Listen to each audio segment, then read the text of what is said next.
Kisah inspiratif, biarlah hanya langit yang mengenalku.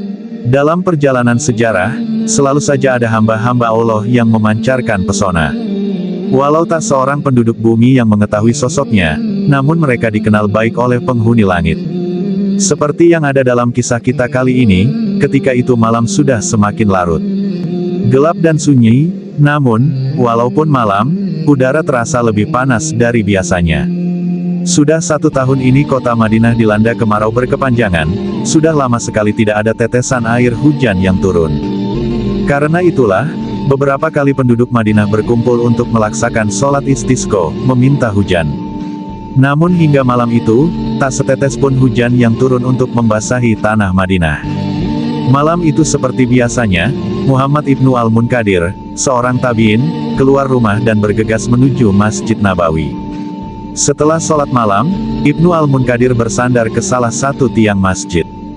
Tiba-tiba ia melihat sesosok manusia bergerak tidak jauh dari tempatnya bersandar. Ia mencoba untuk mengenali siapa sosok itu, namun ia kesulitan, karena malam yang gelap dan tidak ada lampu yang meneranginya, ia sama sekali tidak mengenalnya. Hanya seorang lelaki bertubuh gelap yang dilihatnya. Lelaki itu membentangkan sebuah kain di lantai masjid itu. Sepertinya ia merasa hanya sendiri saja dalam masjid. Ia tidak menyadari kehadiran Ibnu Al-Munkadir tidak jauh dari tempatnya berdiri. Lelaki itu berdiri dan mengerjakan sholat 2 rakaat. Setelah sholat, lelaki tersebut duduk bersimpuh. Begitu khusyuk ia bermunajat. Dalam munajatnya itu, ia berkata, "Ya Tuhanku, penduduk harammu ini telah bermunajat dan memohon hujan padamu, namun Engkau tidak kunjung mengaruniakannya kepada mereka. Duhai Tuhanku, sungguh aku mohon padamu, curahkanlah hujan itu untuk mereka." Ibnu Al-Munkadir yang mendengar munajat itu agak mencibir. Dia pikir dirinya siapa mengatakan seperti itu, gumamnya dalam hati.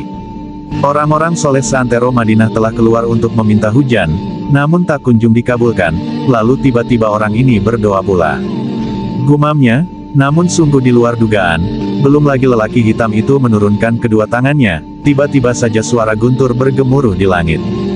Tetesan-tetesan air hujan menetes ke bumi, semakin lama semakin banyak air hujan yang menetes. Basah tanah Madinah malam itu, tak terkira betapa gembiranya lelaki itu. Segala pujian dan sanjungan ia ucapkan kepada Allah Ta'ala. Namun tak lama kemudian ia berkata dengan penuh ketawaduan, "Duhai Tuhanku, siapakah aku ini?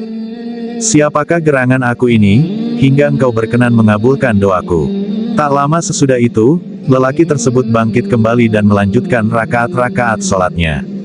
Ketika waktu subuh segera masuk, ia sigap menyelesaikan sholat witirnya lalu beranjak pergi.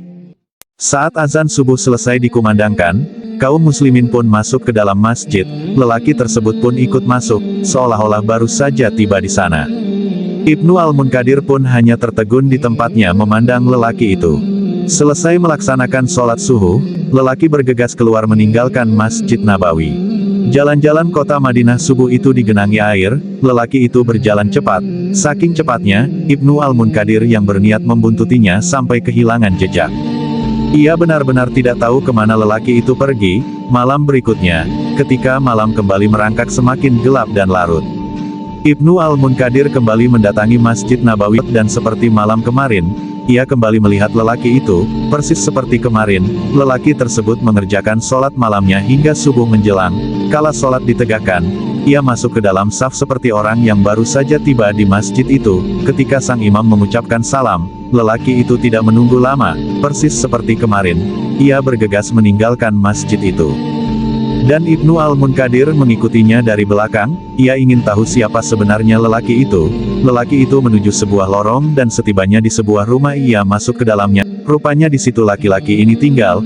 "Baiklah, nanti aku akan mengunjunginya," gumam Ibnu Al-Munkadir dalam hati. Matahari telah naik sepenggalan. Usai mengerjakan sholat duhanya, Ibnu Al-Munkadir pun bergegas mendatangi rumah sang lelaki hitam. Ternyata ia seorang tukang sepatu. Saat itu ia sibuk mengerjakan sebuah sepatu. Begitu melihat Ibnu Al-Munkadir, ia segera mengenalinya. "Marhaban wahai Abu Abdullah," begitulah Ibnu Al-Munkadir dipanggil. "Adakah yang bisa kubantu? Mungkin engkau ingin memesan sebuah alas kaki," ujar lelaki itu menyambut hangat. "Bukankah engkau yang bersamaku di masjid kemarin malam?" tanya Ibnu Al-Munkadir tanpa menunda, karena penasaran yang sangat. Dan tanpa diduga, wajah lelaki tersebut berubah, ia tampak marah. Dengan nada suara tinggi ia berkata, "Apa urusanmu dengan itu semua, wahai Ibnu Al-Munkadir?" Tampaknya ia sangat marah, "Aku harus segera pergi dari sini." Gumam Ibnu Al-Munkadir dalam hati. Ibnu Al-Munkadir pun segera pamit meninggalkan rumah tukang sepatu tersebut. Keesokan harinya, seperti sebelumnya, malam itu Ibnu Al-Munkadir berjalan menuju Masjid Nabawi. Suatu hal yang agak berbeda malam ini, di hatinya ada harapan yang kuat untuk melihat lelaki tukang sepatu itu. Setiba di masjid ia mengerjakan sholat seperti biasa, ia bersandar sambil berharap lelaki itu kembali terlihat di depan matanya. Namun malam semakin malam, lelaki yang ditunggu-tunggu tidak kunjung kelihatan.